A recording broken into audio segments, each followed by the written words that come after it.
The modern take on education is that many Americans lack basic knowledge of civics, history, and economics, and as a result, many Americans have forgotten what makes the United States so unique and how we ought to live in order for a country like the United States to flourish.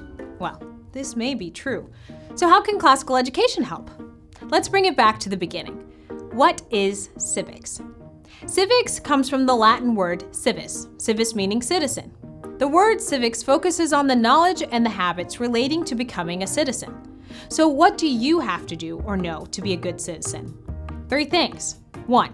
Read the original documents, namely the U.S. Constitution and the Declaration of Independence, as well as other seminal documents in the American political theory.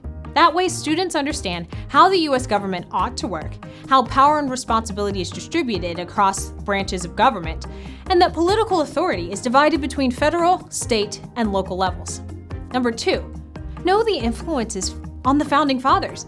John Adams, James Madison, and Alexander Hamilton, they read John Locke and Montesquieu.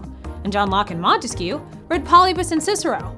Polybus and Cicero read Plato and Aristotle. So students should read Plato, Aristotle, Cicero, Polybus, John Locke, Montesquieu, John Adams, James Madison, and Alexander Hamilton, and so many more.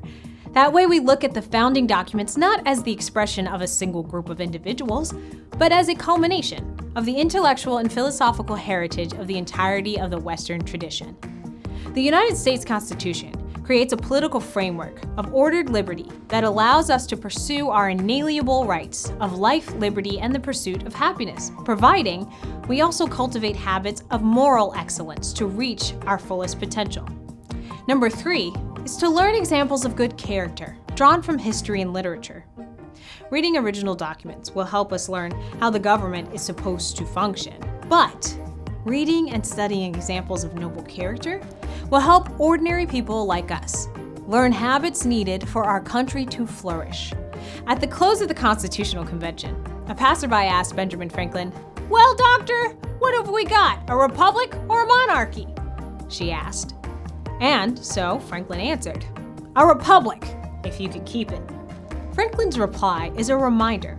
A republican government like that of the United States needs its citizens to have virtue.